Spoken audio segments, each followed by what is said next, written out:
It's the hashtag Simply Cyber, COMMUNITY. Here to break the cycle, this is vital more than you and I. Yeah, it's exciting, it don't matter what your title is. You can grab a friend or two or three or four, invite them in. It's the Simply Cyber, bring a good vibe. It's the live with Jerry every morning, having good time. And you know we love to see for you, just gotta go and get it. Yeah, you know we all believe in you, it's time we grow together. It's the Simply Cyber, bring a good vibe. It's the live with Jerry every morning, having good times. And you know we love to see for you, just gotta go and get it. Yeah, you know we all believe in you, it's time we grow together. Dr. Auger is a OG, got that potion, the elixir. Got devotion to all those who keep us showing up to witness. Fit the tricks and quips and all the tips to raise your cyber fitness. Switching up the routines, pass it off to James Quicker. Keep the people smiling, hit that follow, that's a good decision. Every week, today, tomorrow, I encourage y'all to listen. We gon' teach y'all way more than how to protect yourselves from phishing. More like being confident so you can recognize the vision. On a mission, it's official, we gon' get through all these issues. Time for jaw jacking, baby, this is more than a tradition, yeah. Oh, I can't forget to recognize the mods. They the engine, they the reason that you leave and feeling charged. It's that Simply Cyber, bring a good vibe. It's that live with Jerry every morning, having good times. And you know we love to see for you, just gotta go and get it. Yeah, you know we all believe in you, it's time we grow together. It's that Simply Cyber, bring a good vibe. It's that live with Jerry every morning, having good times. And you know we love to see for you, just gotta go and get it. Yeah, you know we all believe in you, it's time we grow together. Yeah. What else can I say? I hope you find some value in this place and have yourself an awesome day. Simply Cyber's here to stay. So let's all put our hands together ready. Time to hang with Dr. A.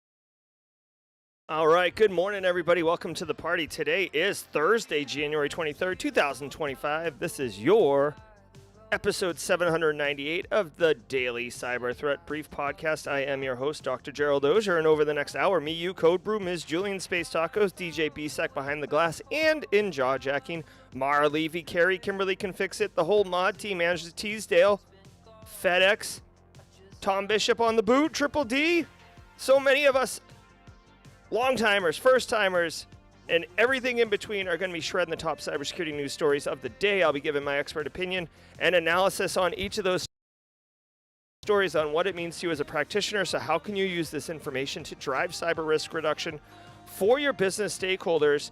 Basically, I mean, that's the name of the game, right? That's what we're doing here, is trying to reduce risk for our organizations to help them achieve their mission, whether it's for-profit or not. And you got to stay current. That's the deal. Also, I got to tell you, yes, practitioners, we're going to continue to crush it every single day, like Larry Shervington, Alpha Sierra, so many, Chris Whitlock.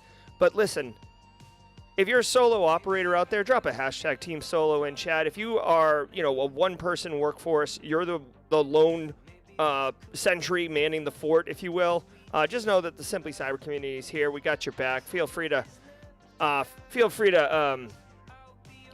basically share, vent. Don't disclose anything too sensitive, but we're here to help you. AA Witherspoon's in the house, ladies and gentlemen. And finally, my friends, if you're looking to break into the industry, maybe you're feeling a little frustrated, maybe you're confused, the Simply Cyber Daily Cyber Threat Brief has multiple dimensions of value. A, we're going to demystify all the cyberness for you, so you'll get that right away. Second of all, Kevin Rodriguez subbing to the channel. What's up, Kevin? You're going to be asked in any job interview, how do you stay current? This is a banger of an answer. Like, literally, multiple people in stream yesterday mentioned that they've either said it in an interview or Real Bilbo actually hired someone who also happened to have mentioned that they get their news from the show. So just trust me when I tell you, this is more than just a podcast. There is real impact, real positivity out there. I even got a special note from somebody in the community who kind of like gave up on the dream and were reinvigorated after experiencing a personal ransomware attack at work as well. I mean, not at work, at a hospital where a family member was staying, and it just reignited their passion, and they're all in on it. So we are making real impact here, and I just friggin' love it. Hashtag Team SC in chat. Now, before we get into it, let me say shout out and love to the stream sponsors, starting with Barricade Cyber. Barricade Cyber is dedicated to helping businesses from cyber attacks and recover from the damage done. Cyber attacks can cause massive issues for businesses and send dedicated, hardworking business owners into turmoil. But Barricade Cyber Solutions knows how to mitigate the damage done by cyber incidents. Believe that. Check them out at barricadecyber.com. Links in the description below. If you are having an issue with ransomware, business email compromise, you need an incident response retainer, you just want to talk to someone to see if you actually have a real problem, Eric Taylor and the crew over at Barricade Cyber can definitely help you. Now, I want you to know that every single episode of the Daily Cyber Threat Brief, including episode 798, is I do not prep or research for any of them. So I don't know what's going to be coming down. All I really do is get to see the headlines. I will tell you, we've got some spicy ones that I've got some thoughts on today. I will try to keep it measured. I had someone in the comments yesterday complain about the length of some of the things on the show, so I am at least mindful of it, trying to see if we can keep an eye on that. I also want to say shout out and appreciation to stream sponsors who enable me to bring the show to you and deliver the hotness. I want to say shout out to ThreatLocker in just a second, but let's listen to ThreatLocker, and then I'm going to tell you how this show is going to solve your CPE problems. And then we are going to get ready to launch into the show, into the news, into picking apart what we need to know. And it is Thursday, everybody, which means only one thing. It's What's Your Meme Thursday, so get ready for that at the mid-roll. It's going to be epic, but first a word from ThreatLocker. I want to give some love to the Daily Cyber Threat Brief sponsor, ThreatLocker. Do zero-day exploits and supply chain attacks keep you up at night? Well, worry no more. You can harden your security with ThreatLocker. Worldwide, companies like JetBlue trust ThreatLocker to secure their data and keep their business operations flying high. ThreatLocker takes a deny-by-default approach to cybersecurity and provides a full audit of every action allowed or blocked for risk management and compliance. Onboarding and operation is fully supported by their US-based Cyber Heroes support team. Get a free 30-day trial and learn more about how ThreatLocker can help prevent ransomware and ensure compliance. Visit threatlocker.com.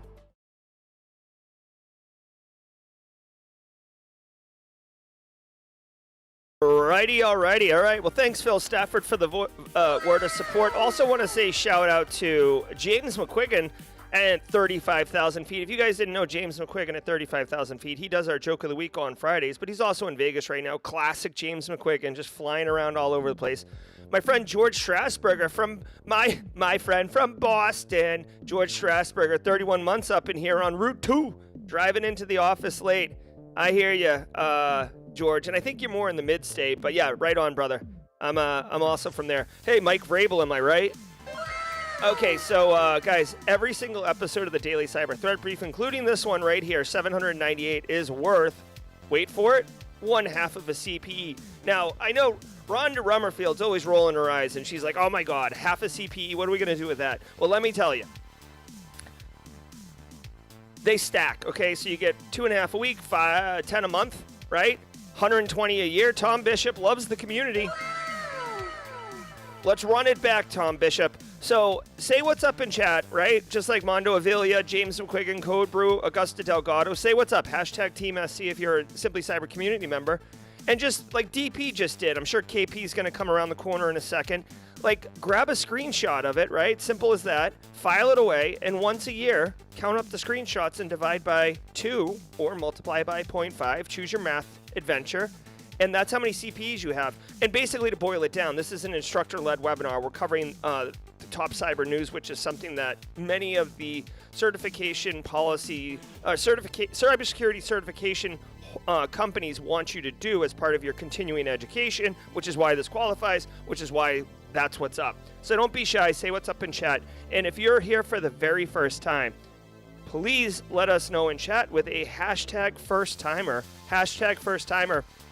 And squad members know exactly what to do. But if you're new here and you didn't know, we love welcoming first-timers. If it's your first time live in chat, if it's your first time here, period, if it's your first time catching the stream, in a certain area, let us know. We want any excuse to use the hashtag first-timer sounder. Because we love welcoming people to the community. It's all about good times. What's up, Wallam's World? All right, guys, we got work to do, though.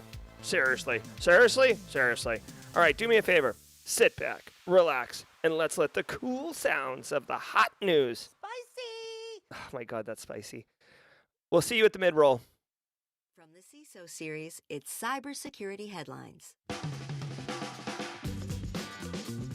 These are the cybersecurity headlines for Thursday, January 23rd, 2025. Hold on.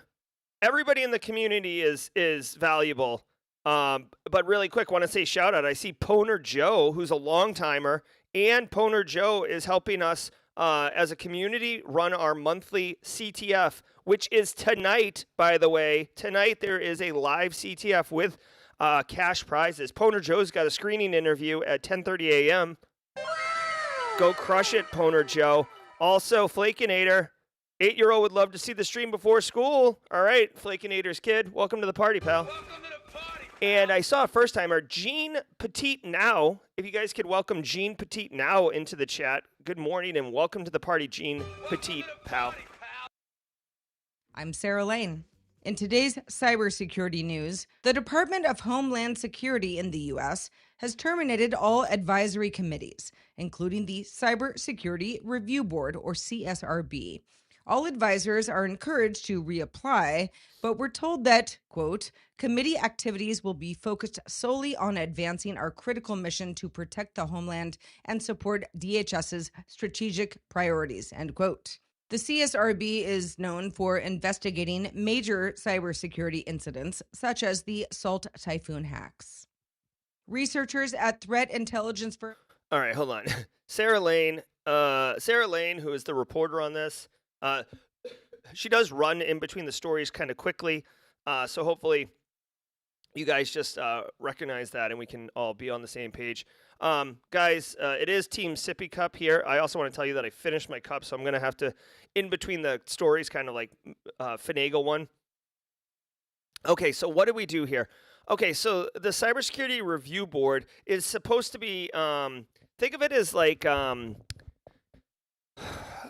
you know, like when there's an airplane accident in the, like the National Safety Travel Board or whatever it is, it's the group that gets the black box and they like recreate what happened and basically understand it so then we can learn from it. That's what this group is, okay? They're from the Department of Homeland Security. They're essentially a post-mortem best practice, you know, resonating kind of group. Not resonating, but basically they come in after a big incident, like a big one, like Salt Typhoon, solar winds. They're not coming by like if like Northampton Credit Union got a phishing email. Like they're not deploying that. But this is like big stuff. And, you know, basically in the beginning of a new administration, the people in charge have come in and basically terminated everybody. Now, say what you want about the choice of, you know, giving 30 days or whatever, or and allowing people to like apply and then having a graceful transition versus, you know, everybody, hey, like if you can hear my voice right now, you're fired. Please clear your stuff out now. Like there's two different approaches there, but it's worth pointing out. This story doesn't say that the Cybersecurity Review Board was disbanded and it's just not going to exist anymore. The people who are on it have been invited to reapply to the job. We'll see. I mean, it seems kind of unlikely. Like if you literally just got fired from your job and you apply to the open rec, you know, I don't know. In my experience, you're likely to not be elevated to the top of the list. But guys, I got to tell you, like think about this, guys. And again, this is not a political show, so we're not going to get political. Think about it this way. This right here, okay? When a new administration comes in, all of the secretaries get switched, right? Nobody questions that. When a new head coach comes to your favorite football team, right? Like let's say, we're going to just put the Detroit Lions over here. Sorry, Marcus Kyler, since like both of their offensive coordinators left. But let's just pretend for a second, your favorite team, I don't care if it's college football, pro football, whatever, soccer, maybe Roswell, UK, it's football. When a new coach, new management comes in, they typically want to bring in their own people, right? Like, oh, like I have my guy that helps me pick talent. I've worked with my guy for 10 years and I'll take this new job if I can bring my guy. When the my guy comes in, whoever currently holds that job is very likely to get fired, right? When there's a merger and acquisition, DJ Bisek and I were talking about this behind the glass or in the green room. I've gone through acquisitions. I've been in mergers. If you haven't yet, here's the deal. When company A, like when large manufacturing company acquires a small manufacturing company in a region that they want to penetrate into, the small manufacturing company has its own CEO, its own CIO, its own workforce, its own sales leads, everything like that, right? Well, guess what? The company that just acquired you already has all that too. So there's going to be firings. It's not because of some political agenda that it's like I don't like Topeka, Kansas, and we're going to fire everybody who works in that facility. So this is kind of normal. Like leaders want to put people that they have, that they know or that they believe in or that they think is going to help them achieve their mission. That's all it is. I mean, I'm sure in this instance, this leader probably was like, oh, this review board has investigated these type of attacks, and I would like them to focus on these type of attacks. So I'm going to, interview people and ask them what their philosophies are and effectively hire the ones that I think are the right fit for the job under the vision that I have for my country or my business or my whatever, right? So that's what that is, okay? So when you see this, it is a bit of a salacious headline, but it's not, it's not crazy, Like a lot of the positions get turned over under a new administration. Cyber have discovered thousands of leaked credentials for at least 14. 1 second, y'all. Kevin Hendrickson, longtime listener, first time live. Hey, you Gen Zs probably don't know, but back in the day, you used to call into radio shows and, like this is a classic one. Like, hey, it's Kevin Hendrickson here, long time, first time. Go ahead, Kevin, you're live on the air. But guys, if you can welcome Kevin Hendrickson into the community. I know you're a long time listener, Kevin, but into chat. Welcome to the party, pal. Welcome to the party, pal. Major cybersecurity vendors on the dark web since the start of this year, 2025, including CrowdStrike, Palo Alto Networks, and McAfee. In a report published January 22nd, Cyber says these credentials were likely extracted from InfoStealer logs and include access to internal accounts and customer platforms. While many accounts may have additional security layers like MFA, the findings highlight the importance of dark web monitoring to prevent potential cyber attacks. President Trump.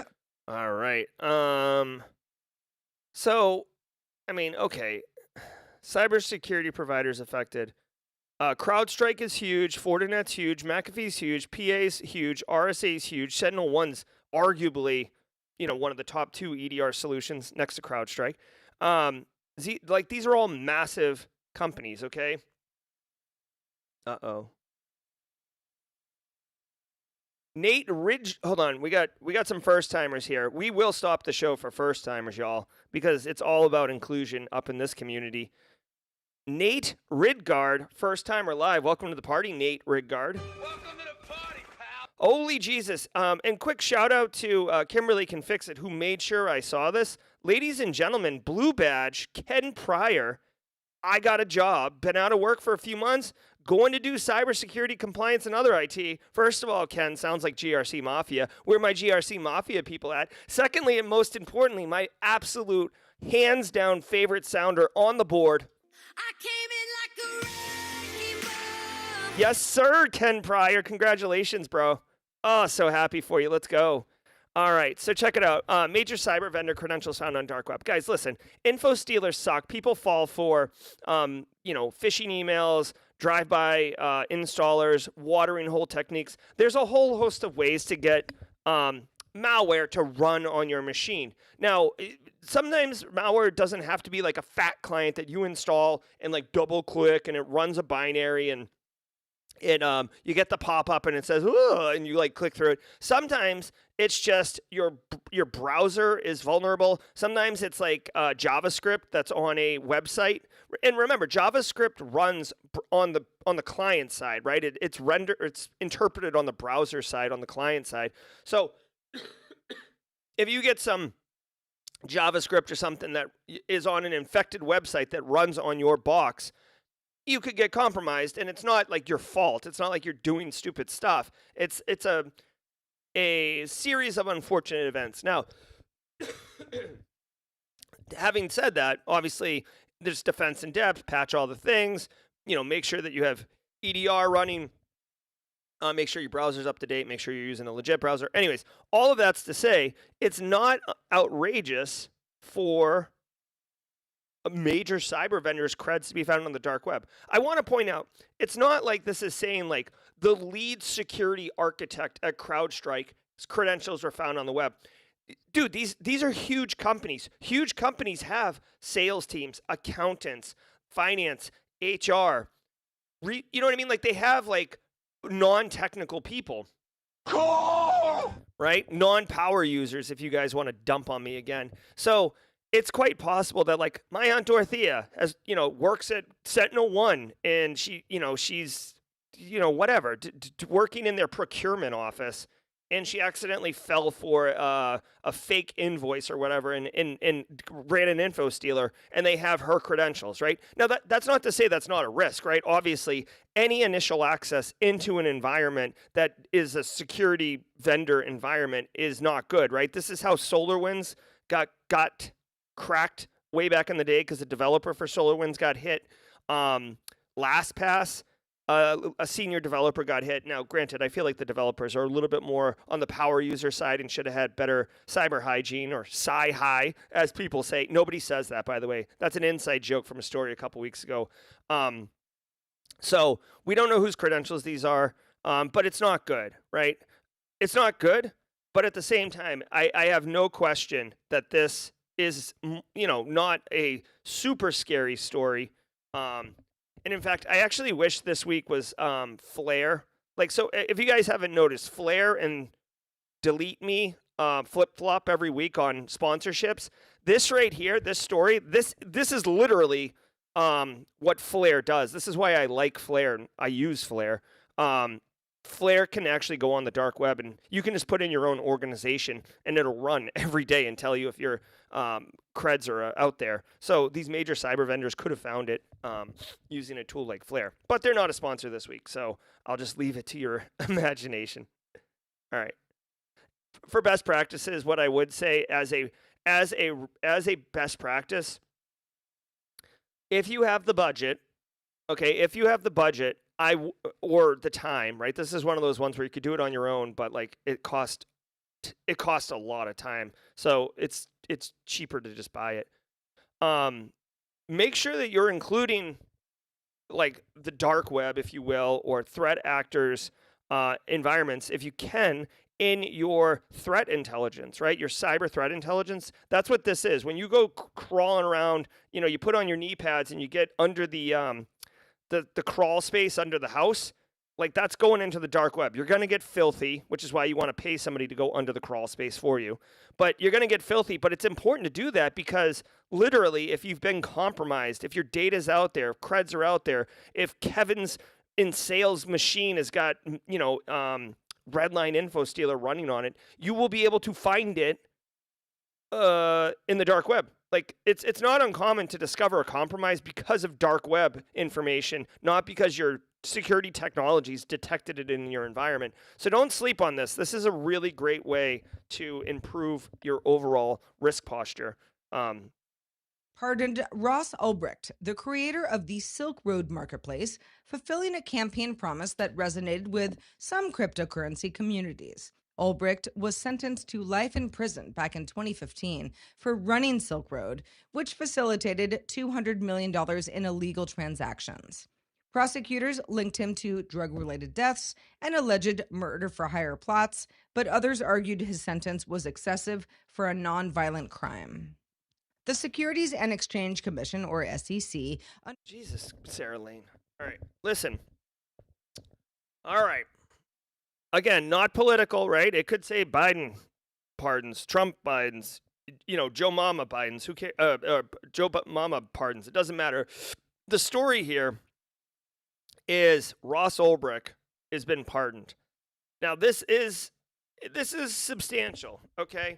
And really quickly, if you're interested in learning all of the things about this particular story and how he got arrested and the extent of his crimes and everything like this, let me show you this. If you go to simplycyber.io/books, shout out to Christina Paulika, the librarian who helps maintain this. And you go down here, the second book on my list, right? That's how high I hold this book. Tracers in the Dark by Andy Greenberg. This book right here, it's basically like 4 case studies about how modern law enforcement uses crypto and blockchain in order to unravel criminal enterprises. And the very first one that they do is Silk Road and Ross Ulbricht. So the first story, as soon as you open the book, it punches you in the face.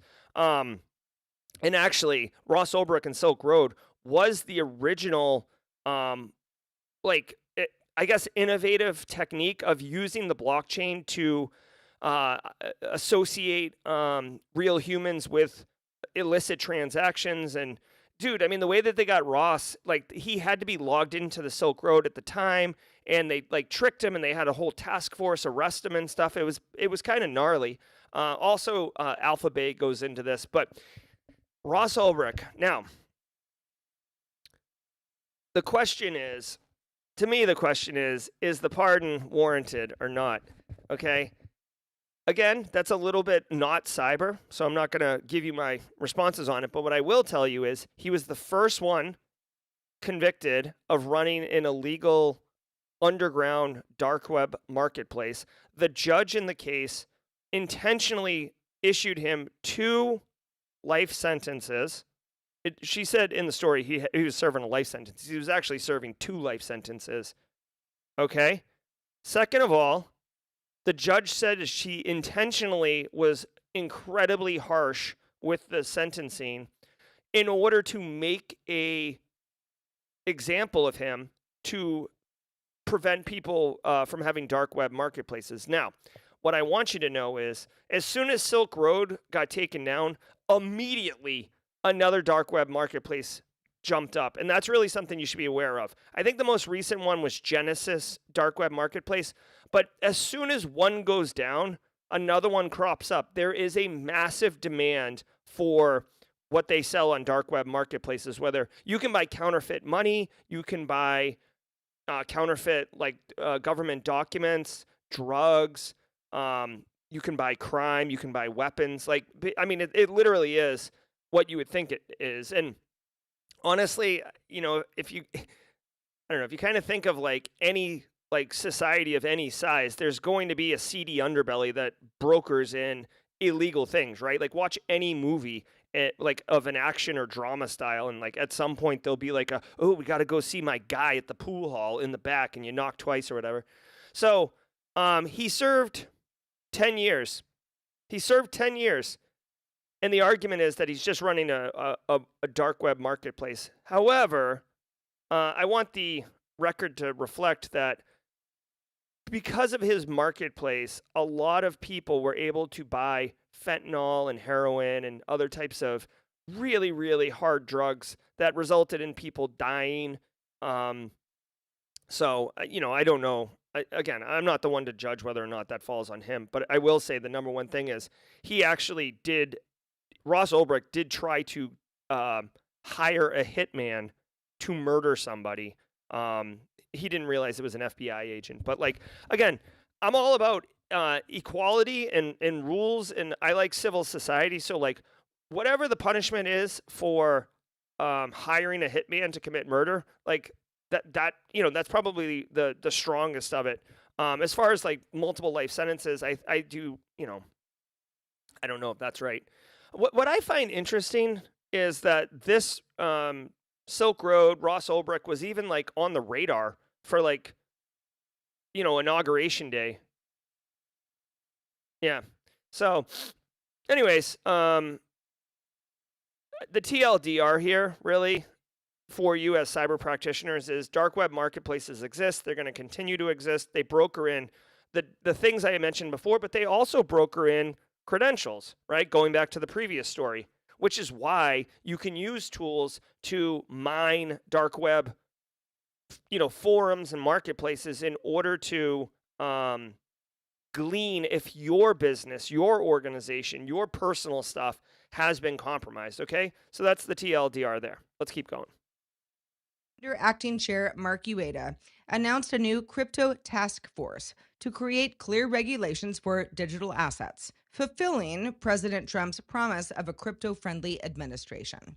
Led by SEC Commissioner Hester Pierce, the task force will focus on developing rules for coin registration and fostering innovation while protecting investors. Bitcoin rose 2.4% on this news as the announcement signals a shift from the Biden-era SEC, which was seen as hostile to the crypto industry, at least for some people.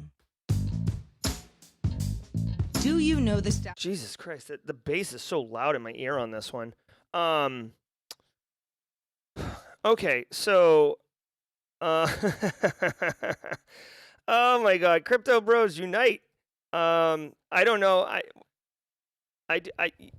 So here's the deal. All right. There's a couple things to talk about here from a cyber related capacity. Okay. So crypto is an absolute yard sale right now. It's the Wild West. We have people like, what was his name? CZ from Binance. What's his face? Sam Bankman-Fried from FTX. Rug pulls all over the place. I'm not going to mention any recent coins, meme coins that dropped that were clearly rug pulls. NFTs were absolute rug pulls. And by the way, if you don't know the term rug pull, it's basically like fraud. It's a scam. It's like Hawk Tuah coin. Go look at that. Go look at any of these things. It's like you can just commit full-on fraud and it's okay. CoffeeZilla, who is a massive YouTuber investigator, he makes all of his content basically on unmasking these crypto fraud schemes and stuff like that. So to this one, you might be like, oh, wait a minute. Is this good for the country where we're going to be getting into crypto and regulations and stuff? You could make the argument that, listen, crypto regulations is good because once you have rules around it, then you can not control it, but you can minimize the utility of it from a criminal enterprise, right? Almost all ransomware operations have some kind of crypto transaction involved. Like business email compromise, that's more stealing money, getting money wired to you. Credit card skimming, there's no crypto involved in there. Threat actors sharing tools, purchasing malware as a service, phishing as a service, whatever as a service, they use crypto for those transactions. So, you could see how this right here, these regulations could really help. Now, I do want to point out it's going to be a little challenging because crypto doesn't give a damn about your government or your borders or your geopoliticals, right? U.S. currency is U.S. currency. The Russian ruble is the Russian ruble. Bitcoin is just Bitcoin. It doesn't care who you are or where you're coming from or anything. So regulating could be challenging, although I would say that it's probably regulating the businesses. But that's why, I don't know if you guys noticed, most of these crypto businesses, they set up in the Bahamas. They don't even set up in the United States. So we'll see. I know there's a bunch of people who are in the crypto space.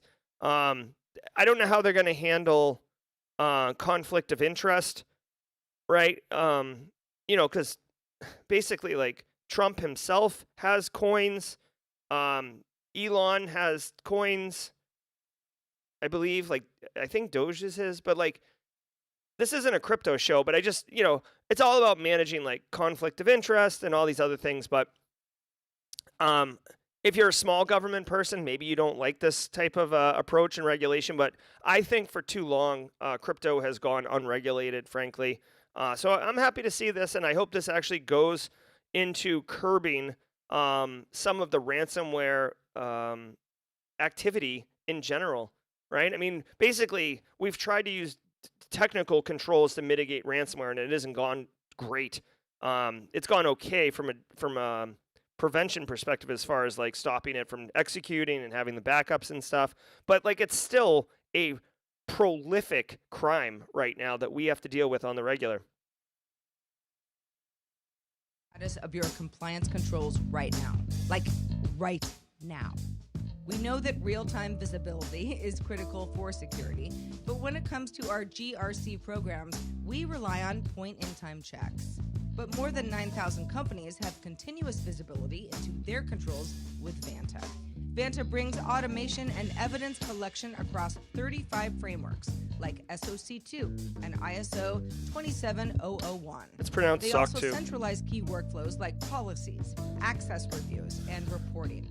And it helps you get security questionnaires done 5 times faster with AI. Now that's a new way to GRC. Get started at vanta.com/headlines. Oh, yeah. Hackers who breached Kimberly, week 1 was the first full week, January 6th through 10th. Okay, so let's get away from this ad. All right, guys, hey, it's the mid-roll. Let's do this. Hold on one second. Yes. Okay. Hey, all right, let's do this. Because I don't want Simple Minds to get tarnished here, because I do enjoy some Simple Minds action. Really quick, guys, I want to say shout out to the stream sponsors. Really appreciate them. Barricade Cyber, Threat Locker, Delete Me, and Antisyphon. Let's do a quick Delete Me, and when we get back, I'm literally going to drop the Don't You Forget About Me. So get ready. My beard is looking good, Haircut Fish. Thank you. It's look at this action. I will tell you, the Haircut Fish in chat right now, SOC 2 is, no one calls it SOC 2, by the way. That was a mistake by Sarah. And I'm not a huge fan of SOC 2. Anyways, quick shout out, guys.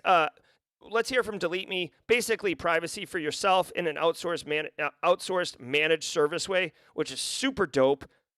Quickly on Delete Me, and as soon as Delete Me ad ends, I'm going to drop Simple Minds on your head. Fleetus posting the 3rd. Thank you so much, Fleetus. And I got to tell you, Fleetus, 2-month squad member, that is stunning. I feel like Fleetus has been here since 2018.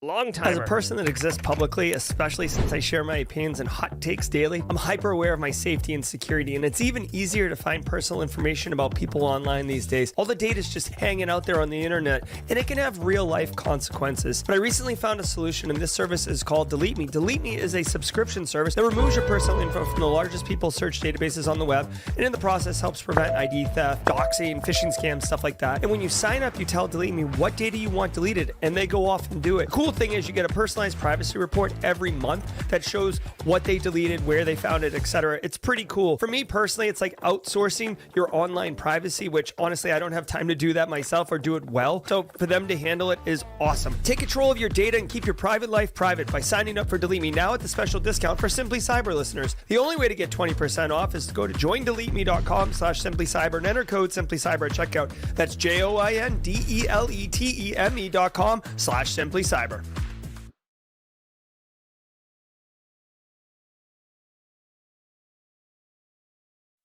Alpha's here. Let's go.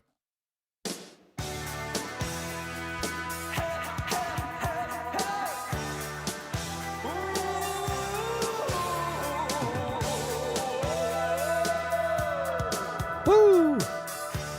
All right, guys. Hey.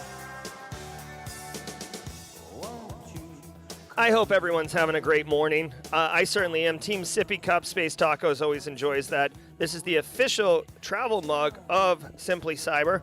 Also, I know James McQuiggan, in a hilarious joke, bought several people this exact cup and distributed them out at the last Simply Cyber Vegas meetup. So good. Guys, definitely appreciate you all. Hashtag Team SC. I hope you're enjoying it. I did see some people in there, like Kevin Hendrickson, talking about how my GRC brain wouldn't let SOC 2 go by. It's true. All right, guys. Shout out to the stream sponsors. I know the ad reads can be a little painful, but I appreciate that you understand it's just part of the deal, and it allows us to grow and expand and offer more things. Shout out to Barricade Cyber, Threat Locker, Delete Me, Antisyphon, and next week, Flare. Antisyphon is killing it. Guys, I want to tell you, if you're enjoying the show, hit the like button if you want, but go ahead and bring a friend, tell a friend. And you know what's interesting? There's 419 people in chat right now, but I know that there's multiple people who are watching with multiple people. So we're really a bigger community than what the numbers reflect, but it's all good. I want everybody to know that Thursdays is a very special day. Thursday is What's Your Meme Thursday, presented by Dan Reardon. Every single day of the week has a special segment, and Dan Reardon's got one. Now, I want to share with you guys, many of you are aware that I do love myself some GRC, so much so that we actually created the GRC Mafia, and we roll that out all the time. The other day, there was something that I didn't agree with. I'm not going to point fingers, but if you're a regular of the show, you know what it is. There was something about GRC I just didn't like, and I basically said I was Will Smith at the Oscars, and I was like, why don't you keep your GRC out your mouth? And Dan Reardon took this as inspiration. So there is me at the Oscars telling you to keep your GRC out your mouth. Very good. Thank you, Dan Reardon, as always, for your hilarious jokes and your hilarious memes. Every single Thursday, this guy's bringing the heat, a.k.a. the haircut fish in chat. Thank you so much, Dan Reardon. What is your meme Thursday? So good. All right, guys.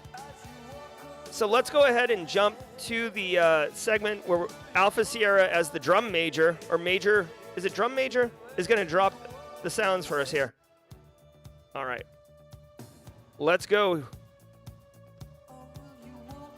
There it is. Keep your mouth. James McQuiggan at 35,000 feet says, love the meme, haircut fish. The trick with Team Sippy Cup is getting the stickers to stay on the cup. Hashtag Team SC, hashtag Team Sippy Cup. Only 2 more shows until episode 800. I know, James. Thanks for the super chat, my friend. Appreciate it. All right, guys. Everybody together. We got our la la la's on.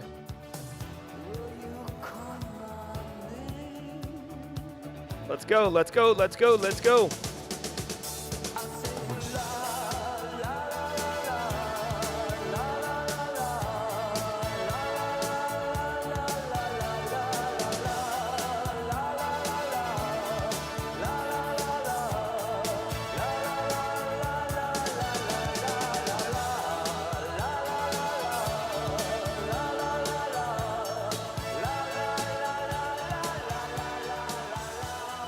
All right, so good. As always, come back tomorrow because James McQuiggan at 35,000 feet while in Vegas is going to be giving us jokes of the week. Now let's get back into the news.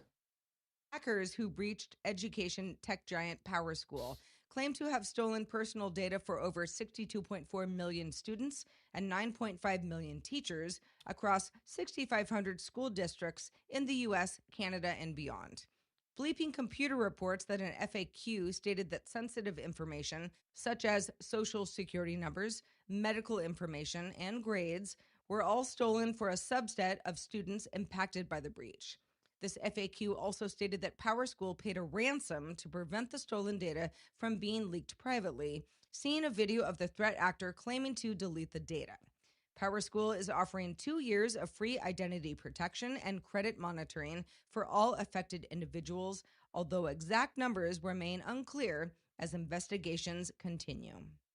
IoT-driven... Jesus, Sarah. Okay, so listen, 60 million students stole, 9 million teachers. This all checks out. PowerSchool was in the news a couple weeks ago.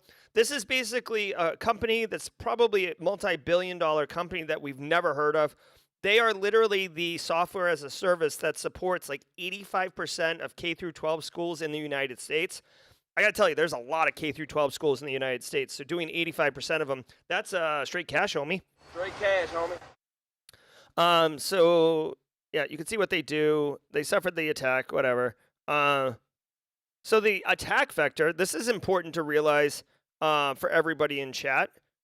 Learn from this mistake. The threat actor utilized a customer support maintenance access tool to download student and teacher data from the PowerSIS databases. Customer support maintenance access tool. So, I mean, this isn't really clear to me if it's like a customer support tool that PowerSchool uses to remote into customers at K through 12 schools to help them with maintenance, and they got access to that, which kind of doesn't seem right, because then you'd only access one school, or the other way around, where basically PowerSchool customers could log into some kind of maintenance portal or something like that. This honestly, I'm sure there's people in chat who have a better understanding of this, but to me, like, this doesn't make immediate sense that you get access to this tool and then you can all of a sudden dump an entire 60 million record database. That doesn't necessarily. Here's the deal. I wish I could give you more information on how to defend from this attack, but this is so general and vague that it doesn't give the insights that I need to be able to tell you what's up. Grades.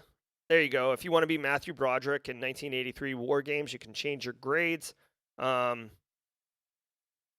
PowerSchool did pay the ransom to prevent the stolen data from being leaked, and a threat actor claimed to delete the data. Now, I do want to point out this. Here's another lesson learned for you, okay? Gather around the campfire, kids. So PowerSchool pays the ransom, which is the process, okay? Now remember, they're not paying to get the keys back in your traditional encrypted ransomware attack. They're paying because the data was exfilled and they don't want it released. So basically, the threat actors are selling the data to somebody, and PowerSchool gets the first right of refusal as the victim. They ended up purchasing it and paying for it.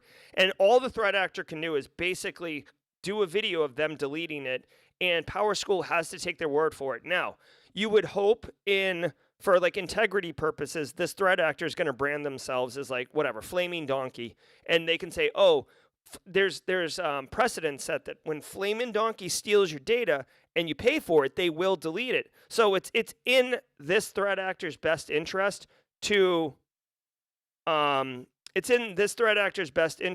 holy crap, to delete the data. But I want to call your attention to Joseph Sullivan and Uber. He's the CISO at Uber. He did a similar situation where hackers broke in. They didn't steal data, but they broke in and they were going to disclose some stuff. And Uber's publicly traded, so it was going to have public reporting obligations and all this other crap. And they basically signed a wink wink nod nod deal with the hackers, where they would give them an amount of money and the hackers would not tell anyone what happened. And then immediately the hackers came out. The check cleared, they got their money, and then they came out and said oh, we hacked Uber, check it out. So there's no guarantees, there's no warranty, right? This is a criminal transaction, right? Somebody, a criminal comes into your bodega and knocks a bunch of chips off the thing and says, oh, you're going to have to give me $1,000 protection fee. And you're like, all right, here's $1,000. And they're like, actually, it's $1,500. What you can't be well, give me my money back. I want a refund. They're going to tell you to suck an egg. So when you're dealing with criminals, you're not. There's no guarantees. But yeah. So that's one thing, and that's after the breach. I see Brian Mulder in here talking about data retention. That's another thing. As a practitioner and someone who loves GRC, so hashtag GRC Mafia. From a data governance perspective, did you have to have all of this data up at PowerSchool? I don't know. I mean, 60 million students, it actually doesn't sound like they were doing a lot of archive data or kids graduate and then PowerSchool doesn't need it. I would say, Brian Mulder, 60 million students across 85% of the United States K through 12 schools probably actually seems a little low if I had to guess. I mean, but it is worth noting. Make sure you're not saving data off just for a rainy day. And don't even get me started on non-sunset systems that have data But oh my God, okay, I guess I will get on this. Listen, you see this in healthcare all the time. I don't know if they do it in higher ed, but in healthcare, legal, like lawyers and accountants and stuff, they'll save data off so they can have access to it for like 7 years or something. Sometimes for legal obligations, sometimes because, well, we don't know if we're going to want that data, so we're just going to kind of keep it around. It's kind of the way, like, honestly, like tech people like myself, I'll be self-identified. And actually, let us know in chat, honestly. George Strasberger's right. Data is the new gold. Let me know in chat. Like, one of the things that I identify with as a tech person, I have a bin. I have multiple bins, but over the years, I've, like, tried to pare it down. I have multiple bins of cables and technology. I have, like, I don't have a Jazz drive, but basically the equivalent of like a Jazz drive. I have cables that go to like, RCA. I have cables that go to like PS/2. Like I have cables and wires and tech in big bins of Tupperware that I'll probably never use. But in my mind, I'm like, oh, that one time I'm going to get something and I'm going to be the guy who's got the freaking cable. I don't know if that's what you guys do, but like it's my wife. My wife's not a fan of me like hoarding technology, but it's one of the she does tolerate it. All right, let's keep going. DDoS attacks are on the rise, along with a surge in botnets using infected home routers and cameras and other devices. Notably, Cloudflare reported a record 5.6 terabit per second DDoS attack from 13,000 IoT devices, while other security firms like Qualys and Trend Micro have tracked multiple botnets leveraging Mirai variants.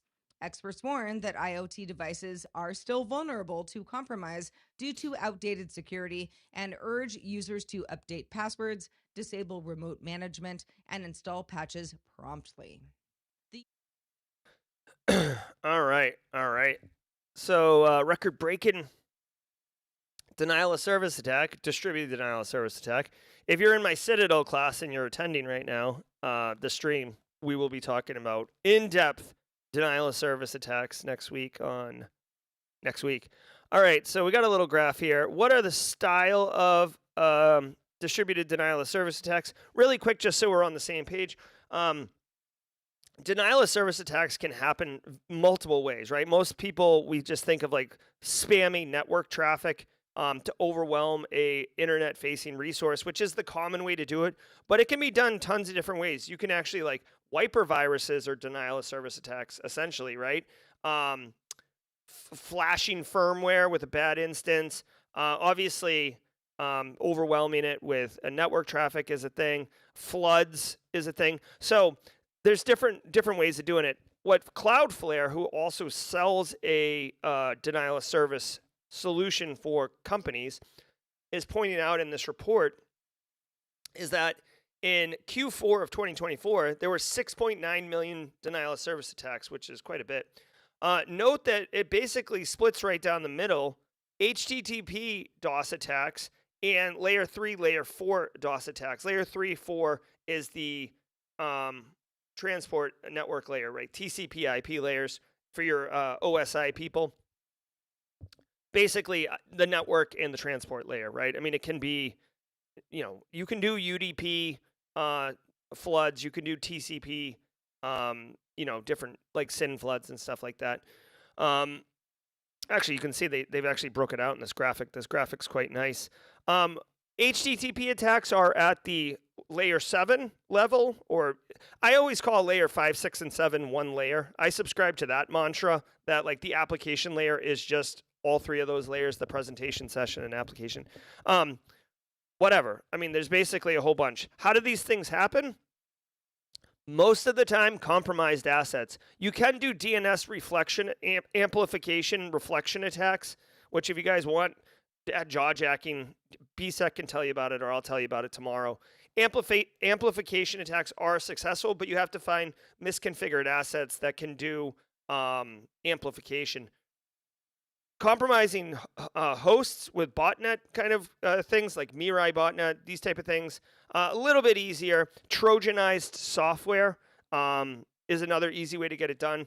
So whether it's an HTTP DOS attack or layer 3, layer 4 DOS attack, you do want to protect your organization from these attacks, especially if you depend for mission critical workflows on internet facing assets, right? So during COVID peak, like a lot of people were remote working, right? So a denial of service attack on your VPN infrastructure could have been bad, right? It could have been bad. If you are an online shop, right, and you depend on your web front presence to generate revenue because, it's Becky Gaylord's bakery, right? Becky Gaylord's bakery and cakes. And she's, it's wedding season, Becky, and you're going to be selling like mad wedding cakes, and that's where you like make the bulk of your revenue for the year. And all of a sudden, what is it, Snide Sneedley, the guy from the guy with the twisting mustache, who had the dog who laughed everywhere. I forget his name. Sets up a rival bakery business. He could do a denial of service attack on Becky Gaylord's web front presence to knock it over. That's the whole thing behind us. We've also seen denial of service attacks used in military conflict right before Russia invaded Ukraine back in 22, like literally right before they put boots across the border. They launched a massive denial of service attack on the internet infrastructure that Ukraine depended on. This is why Elon had to fly in a bunch of Starlink stuff. So a denial of service attack could not just target an individual business or an individual organization, but it can target an infrastructure and really screw things up. It can be used for like terror attacks too. Like we see a lot of like the Ukrainian government websites got denial of service, which causes panic with individuals. We saw Russian like the equivalent of like the Russian stock market get denial of service attack, which screwed things up. So there's a lot of different types of attacks, a lot of different types of attack campaigns and actions on objectives with denial of service attack. So I guess I just wanted to spend a minute on this teaching a little bit because I feel like a lot of people think of denial of service attack as like just knocking a web server over, and it's actually much, much more interesting than that. Finally, you can see that most 72.6% of attacks come from known botnets. So we really should be, I don't know, better about it. Excuse me. If you are a researcher or interested in denial of service at all, this Cloudflare report looks pretty intensive.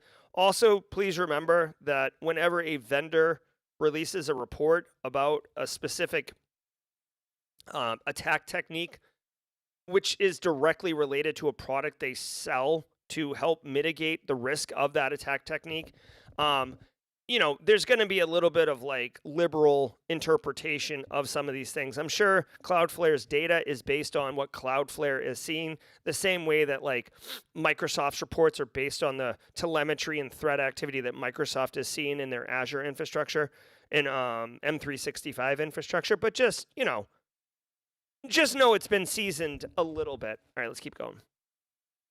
UK government's announcement of the gov.uk digital wallet has sparked some confusion in the digital identity ecosystem, as it's designed to support both public and private sector use cases, creating some overlap with the Digital Identity and Attributes Trust Framework, or DIATF. Digital ID providers are now dealing with a twin track system. The wallet will store only government-issued credentials, leaving DIATF certified providers facing some unexpected competition. Two critical flaws in the Real Home theme and easy real estate plugins for WordPress allow unauthenticated attackers to gain admin privileges, leaving 32,600 websites vulnerable. Wait a minute, hold on. She went right on to the next story, like without breathing. Hold on, I'm sorry about that. Okay, so UK people, Roswell, UK, etc. Yeah, Muttley. Thank you, W. Crooks. Muttley. And like they were the racers. There was a story last week about like digital identity and being able to have like an app on your phone as your license. And I went into all the different elements about like the risks of that and the benefits. And, you give your phone to a law enforcement to hand them your license, but like now they have your phone. there's a whole lot of concern. Plus, if you're using your identity on a digital device, I don't know, it seems a little bit easier to simulate, to fake, to challenge, to counterfeit. We'll see where the UK goes. We're kind of running low on time, so I'm not going to spend a terrible amount of time on this. But if you're using, here's the deal. In the world of access control and cybersecurity, there's one thing you should be mindful of. We don't think about it much because it happens at the beginning and then we never see it again. But like there is a verification phase. Like when you're sending somebody their initial credentials, you need to verify that they are who they say they are, and there's challenges with that. Did we just become best friends? Yep. George Strasburger with a super chat. Thanks, George.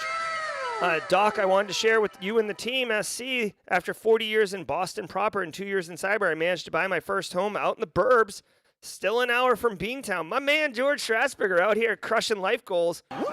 Hell yeah, man. Congratulations. Super pumped for you. And enjoy that space, George Strasburger. I know Boston proper is good, and the roads are shaped like the before modern urban planning was developed. But enjoy the burbs, man. Happy for you. It's all about good times. So yeah, there's a lot of potential for fraud and crime and tricking people into getting their credentials. Let's keep going. Despite discovery in September of 2024, no patches have been released by Inspiry Themes, and both flaws remain exploitable. Administrators should immediately disable the affected plugins, restrict user registration, and apply mitigations to prevent potential exploitation. How does a CISO approach strategy? Oh my as they God. become- Okay. We're going to have to look ahead when stories are done by Sarah here. For the near term future, just to be quick on the pause button. Hey, welcome to 2015. If you're running WordPress, plugins could be vulnerable. I'm sorry, it's 2025. Oh, my bad.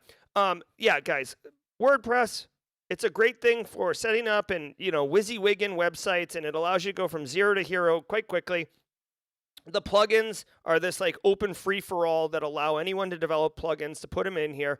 They're very easy to install, so people get all geeked up about trying a bunch of different plugins, and then they don't remove them. And they can lead to unnecessary attack surface, or they can just be straight up vulnerable and lead to exploitation. So this is the deal.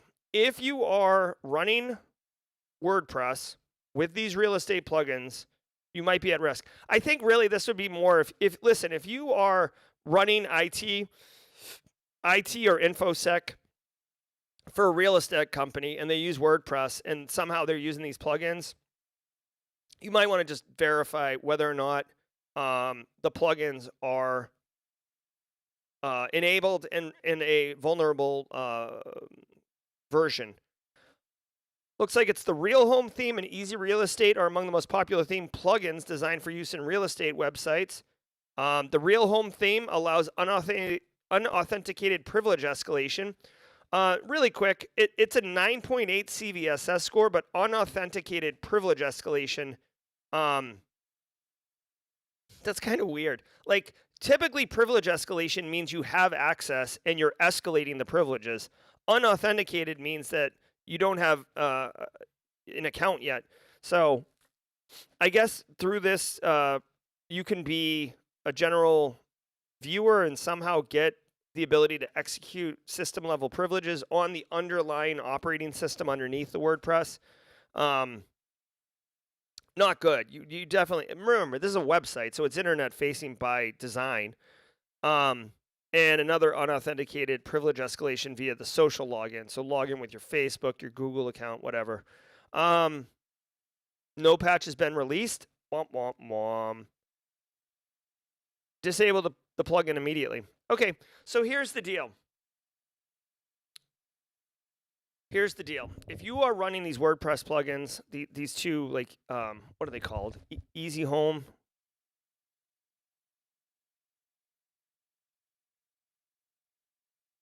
Real Home and Easy Real Estate are the two themes, okay?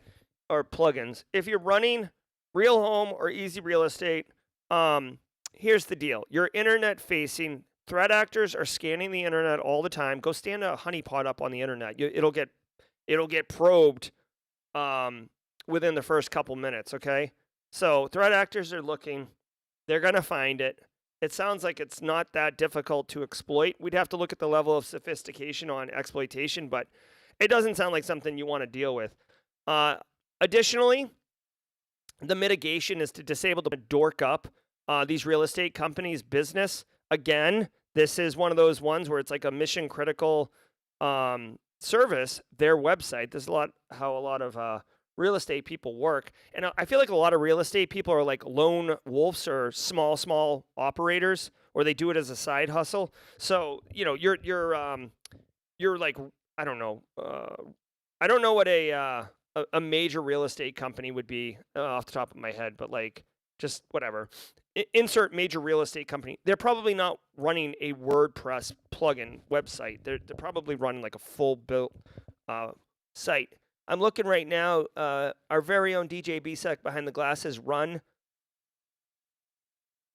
this, and it's saying the EPSS score, which is we have as a community have decided that EPSS is better than CVSS, which this has a CVS score of 9.8.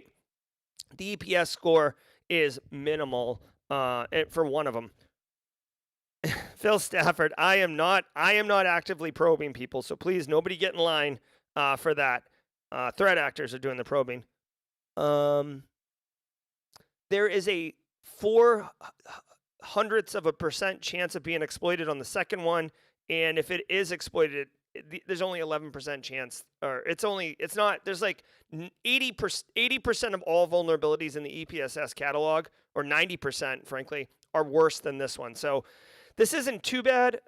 Honestly, if it were me, I wouldn't shut it down immediately. What I would do as a practitioner, as a GRC Mafia card-carrying member, what I would do is I would look at what the website is like. What's the server? Is it just a WordPress server sitting on there, separate from everything else? Well, then I hope it doesn't get popped, but like, what's the real impact? If your WordPress server, this is ridiculous, but small businesses do small businesses things. If you're running a WordPress server and it's also like your main file server for your business where you keep things and you have like an Excel spreadsheet with all the passwords, so whoever comes into the office knows how to log into the different Redfin, Zillow, that's a problem that you need to separate. So basically do a threat assessment, or excuse me, do a risk assessment. If your WordPress site is kind of isolated, then if it does get popped, it's not a big deal, even though the chances of it getting popped are not that high, even though it can be discovered kind of easily. So the likelihood is moderate. The impact would be low in that instance. I mean, if a threat actor brings the server down, you are going to bring it down anyways as part of the risk mitigation. So, you don't really lose any additional, you don't have any additional impact. Now, the thing is a mission critical system, and it's like all your crap's on there because you went super lean and you only have one server. Well, then, my friend, you probably want to shut it down. Shut it down! Like John Taffer. All right, let's go.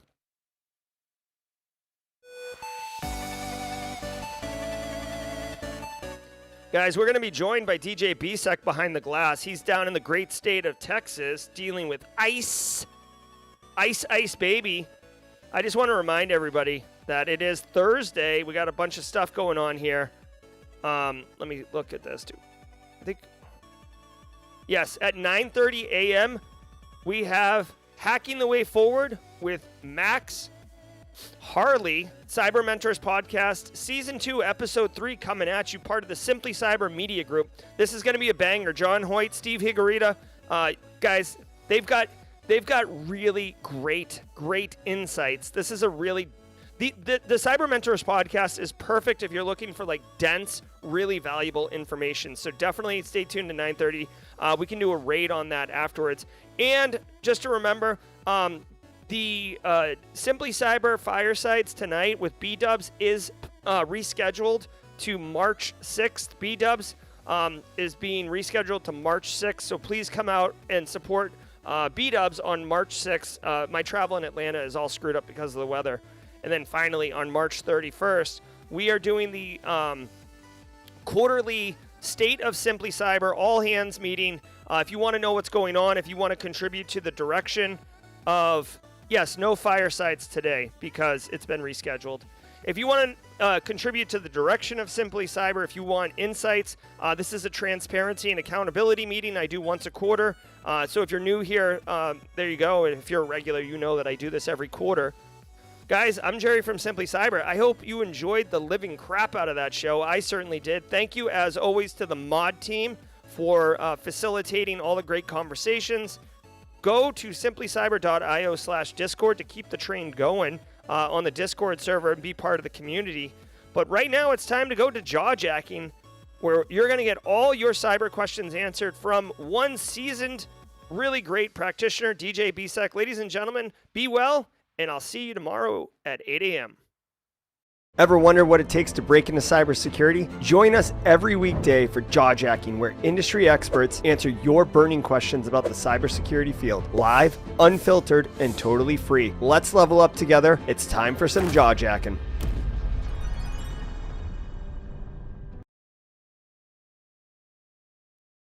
Yo, hey everybody. Hopefully everybody hear me today. I changed the way my microphone is, so I'll play the music that is on Restream as opposed to playing the music that I've got, and maybe my microphone will stay up and stay high. I think Restream has a problem when it wants to use music on when it wants to use the music that I'm playing. I think the microphone and the music are fighting each other, so we'll leave it like this. But hey everybody, I am DJ Bisek, also known as Ben. Quick reminder, we will raid over at around 8:30 Central Time, 9:30 Eastern. We've got the Cybersecurity Mentors Podcast Season 2, Episode 3, Hacking the Way Forward with Max Harley. So we'll be raiding over there, but for right now, you guys go ahead and throw your questions in. Go ahead and put a Q in front of your questions. That way they're easier for us to find and put in place. You know what? I don't like this music. I'm going to switch it to lo-fi. I think that's probably better. And anyway, go ahead and throw your questions in chat. Throw a Q in front of that question. That way they're easier to see, easier to find. But for right now, a little bit about me. I've been in the industry for about 25 years. Like Jerry said, I'm pretty seasoned. I'm pretty sure I've done any and every technical job you can think of, be it from help desk technician, desktop support, systems administration. I've got certifications in Cisco, in Palo Alto. I've done network engineering, network architecture. Over the last 5+ years, I've been dealing with cybersecurity, built out a complete cybersecurity program. And recently I've added another certification, CISSP, to my book of certs. So go ahead, ask me any question you want. I've got answers to a lot of questions. I don't have answers to every question. And we'll discuss. But yeah, throw that Q in there and we'll keep on, we'll see if we can't answer what we've got. Yes, 25 years. I am very old and very seasoned. Let's see. Scrolling through. I know Jerry said he's going to post some in here before he goes and runs downstairs and probably gets music. It's loud. All right. Looks like it's low. Hopefully it's not that loud.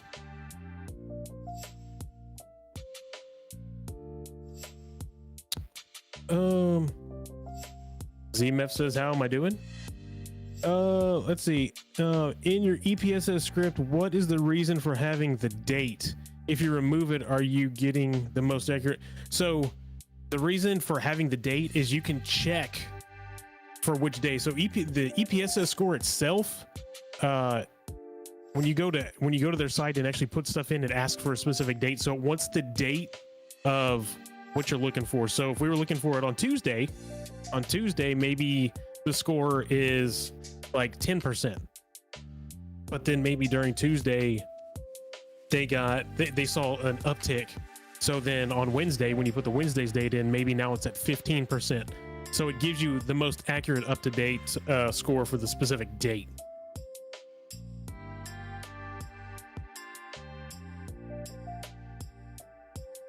Let's see here.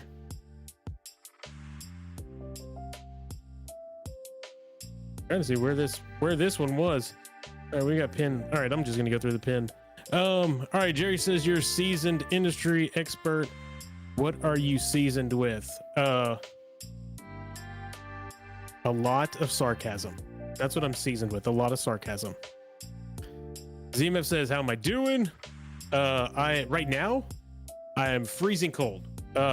We've been, for the last 3 days, we've had a massive winter storm here in South Texas, Southeast Texas. I had over 4 inches of snow, which I've never seen here. The last time it snowed hard enough to actually have snow on the ground was back in 2004. We usually ice over, but we've had snow. We still have snow on the ground.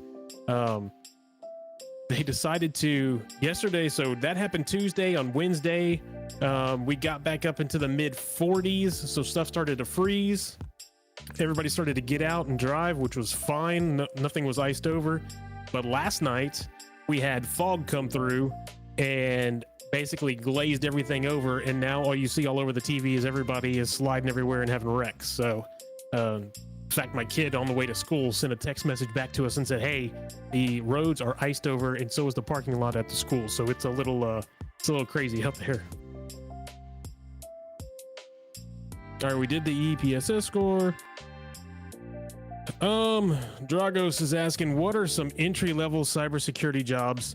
So this question gets asked a lot. And it all really depends on, for me, it depends on where you want to go in this industry. Most people will say for cybersecurity, an entry-level job will be SOC, like doing a SOC 1 analyst, or possibly getting into GRC and being an auditor, doing auditing in there. It kind of depends on your path. If you want to go the more technical route, a lot of people say do SOC, go SOC 1, learn what how to find vulnerabilities, how to look stuff up, maybe do a little threat hunting. Others will say if you want to be more on the managerial side or technical or non-technical side, to go like the GRC route, do auditing. You can still get, both ways you can go up, right? So you can become management doing GRC. You can be high-level technician, architect, security architect, or whatever. Going the other way, it just depends on where you want to go. I would say if you're going to start in there, that you probably want to start, look for an auditing job in GRC, or look for something with SOC, so a SOC job. All right, how do you follow up with someone without pestering them? I thought it said pen testing them. So you ask them to perform a task and they haven't done it yet. That's a great question. From a managerial standpoint, how do you follow? I'm assuming this is going to be from a managerial standpoint from what you're talking about. This isn't like hey, I put in a resume and I'm waiting for them to, can I pester them? As a manager, you want to set forth expectations to begin with. We've talked about this. As an employee, when you come in, you want to get your 30, 60, 90 day review, or your what you should be doing within that time frame. As a manager, you also have the same thing, right? You should have a 30, 60, 90 day review of yourself. And are you getting the information? Number one, are you getting the information from your employees that you need to be getting? And are you giving them the information for them to succeed? And if you're not, if you step back and actually look at yourself, are you doing that? And grade yourself on that. If you're asking, how would you go about, say you told somebody to do something and they're not doing it, it all depends on, are you equals or are you their manager? That kind of depends on where you're coming from there. Basically what I would say is, when it comes to this, maybe lightheartedly kind of nudge them, give them a couple of times, and then if that's not working, then maybe you have to bring down the hammer.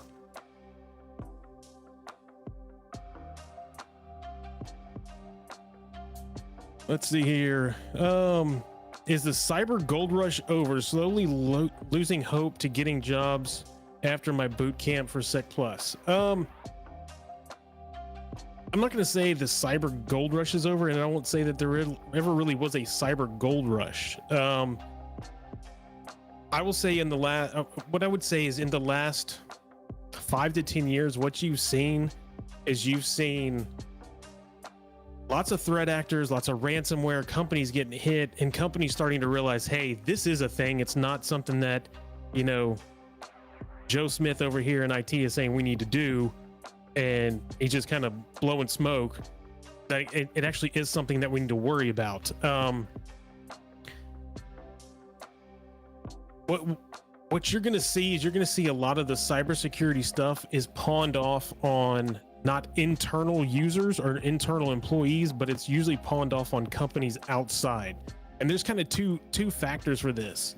One, you need to have somebody internal that understands cybersecurity and that can understand what needs, because that internal person is going to understand the company, right? And they may know a little bit more about how the company acts, how the, you know, what the business is and so forth. So they're going to need to understand from a business perspective the cyber risk that they have, right? And they may not be that technical in cyber, but they understand risks. They understand what should be done, what should be put in place, and they may outsource that to an MSSP, right? And that MSSP is where you're going to have a lot of your pen tests. You're going to have a lot of maybe people that are monitoring a SIM for the company or whatnot. Once you become a bigger company, then kind of stuff comes in-house. But I would say small, medium business, even some of those large businesses, do a lot of outsourcing because you want an outside eye on your stuff. You don't want somebody that's always inside, that's holding everything close to their chest, to be the one that's telling you everything all the time, right? You want to have somebody from outside look and come back and say, hey, the guy that you have on the inside is doing what they should be doing, or hey, they've missed a couple of things. You need to follow up and make sure that we get this stuff done.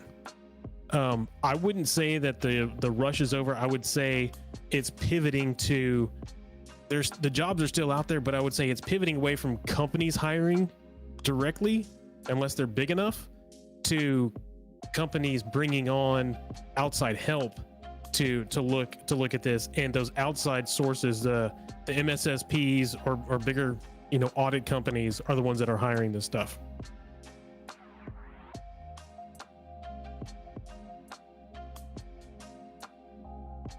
For last month's Meta CTF, some of us couldn't access the chat. Do we join the chat before the CTF starts? I'm assuming you're asking about the chat that's in Discord. Hit up Chris Whitlock about that, or maybe Justin Gold in Discord, and they can lead you in the right direction. They should be able to let you know how to get into the chat, because I know I was doing it, and of course I'm a mod on there, so I see them, but there were a couple of people that were putting stuff in general chat that didn't have access, and at that point I wasn't going to spend time trying to get people into the chat. I was trying to do the CTF. Didn't need to waste time.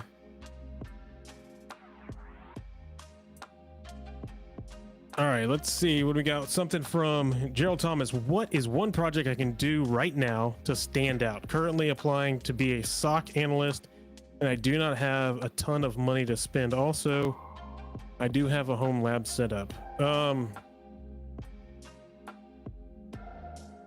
That's a loaded question. I don't know that there's a project that you can do that will stand out.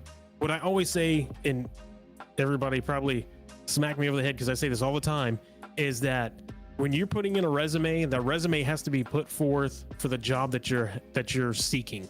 So if you're going to seek a SOC analyst job, look up what a SOC analyst is, tailor your resume for a SOC analyst. Hey, I have maybe you don't have a ton of experience being or have never done this before, but hey, I've worked or I've done specific labs, and I understand K queries, right? I understand how to write that, and maybe have something in a GitHub repo or something that shows queries that you've created to look up using I keep wanting to say Custo, but it's not Custo query. Kibana queries. There. So many, everybody's got their own K query. Kibana, Custo, Kusto, however you want to call it. when it comes to doing stuff, labbing stuff is great, but what you really need to do, and you know what, I just realized I don't have chat on here. Here we go. What you really need to do is you really need to have a repo or have something that you can show that you've done some work, right? If you walk into an interview or you put something on and you put on your resume, if you make it past there and you walk into the interview and then they start asking you questions, but you don't have anything to show for it, you can answer the questions, which are great, but you don't necessarily have anything to show for it. And then the next guy comes in and says, hey, here's all the stuff I've done. Here's a GitHub repo that has all the queries I've created to go find, CVE here or this thread over here or find things here, and this is what I've done. No, I've never been in a SOC before, but I've done a lot of things on maybe try hack me, hack the box, or I've done some blue team labs and so forth that I understand what it is. I understand the premise behind everything and understand how to do it. I just need the chance, and they can show that they've done that. All right, we got a lot of questions in here, and we only got about 3 or 4 minutes left. I'm going to try and speed run through some of these. Is Network Plus and CCNA worth it, or Net Plus and some AWS certs, or both? All right, quick answer.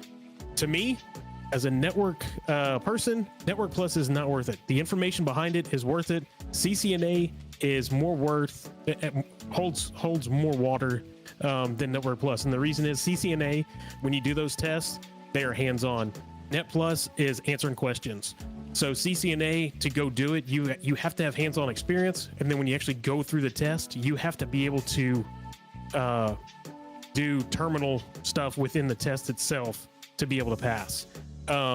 If you're going to do something along those lines, I would do maybe CCNA route and switch, or CCNA, the beginning one, and then maybe do AWS certs or Azure certs. Just kind of depends on where you're trying to get. Everybody keeps going towards AWS certs, but when you talk about enterprise infrastructure, a lot of companies have moved to Microsoft because it pulls a lot of stuff in, right? So you can Azure's right up there as well. All right, what's this next one? It's a long one. I'm currently doing Coursera cybersecurity analyst course to get myself back in the groove and gaining knowledge. Do you recommend this? Also, I have an associates in cybersecurity. I myself have never done anything with Coursera. I've heard good things about Coursera and their cybersecurity stuff. I'm never going to tell somebody not to do anything. Knowledge is power, right? The more you know. I think we have that in our memes, or in our in the God, what I'm trying to think, in the emotes. The more you know. It's always about having the knowledge. If you don't have the knowledge, then you're not going to be able to do the job.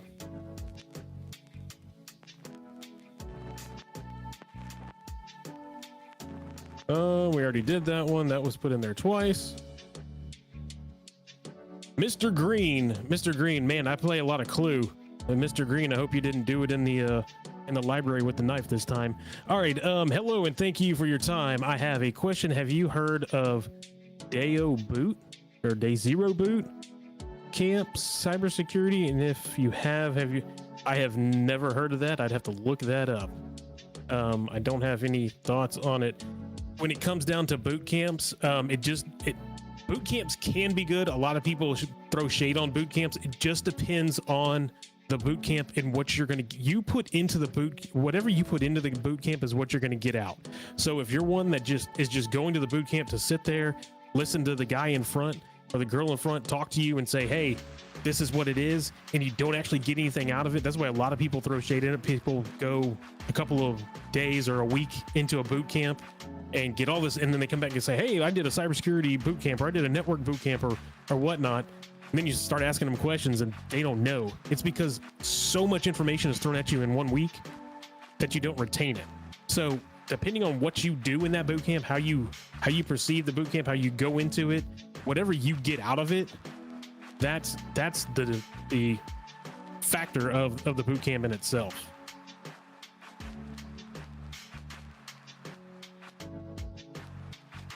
We got one from LinkedIn. I have an interview tomorrow as an IT support first live responder. I guess first line responder. What advice could you give me when it comes to IT support? I'm also currently studying GRC. Number one thing when it comes to IT support, customer service. Customer service, people. We're already seen as the people that sit in their basement with their hoodie on and don't do a lot of stuff to begin with, or have horrible social skills, customer support, and then throw your technical knowledge. You don't have to sit there and explain for 3 hours how to do something to somebody. Do it, be prompt with it, be nice. Customer service, you'll get the pat on the back. They'll talk to your manager and they'll say, man, this guy, not only they know what they're doing, but they're great at their job. They're nice when they come over. Customer support, man. Customer support. All right, last one, and then we're going to roll over and look at, we're going to go over to the Cybersecurity Mentors Podcast, Season 2, Episode 3, Hacking the Way Forward. This is our last question. Christy Archie, what is the best strategy to get into cybersecurity when you have IT support and management experience and some volunteer cybersecurity experience? Okay.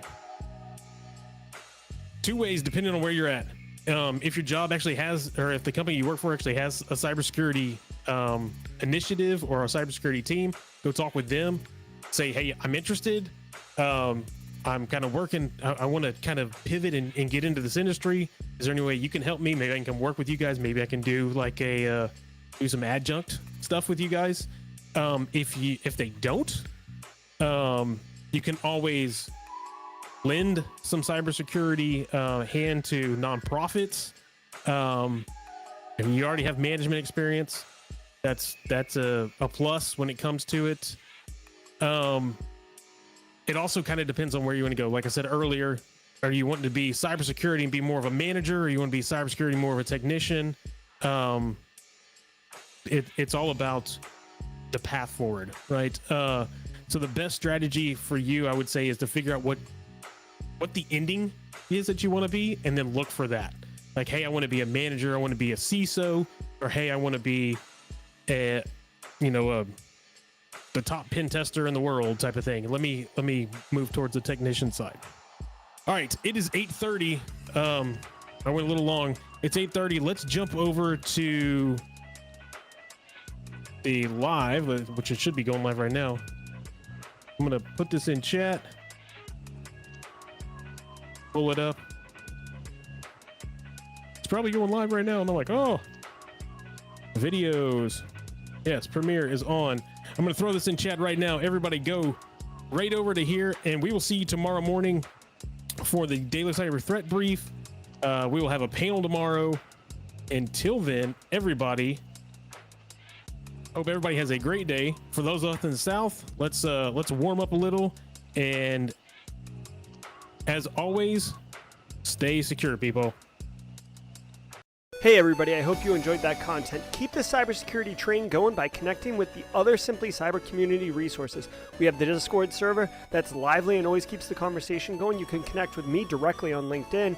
And also every single weekday morning on the Simply Cyber channel, we're doing live daily cyber threat briefings, 8 a.m. Eastern time, as well as Thursday at 4:30 p.m. We're doing live stream interviews with industry experts, and we produce videos that we push out every Wednesday morning.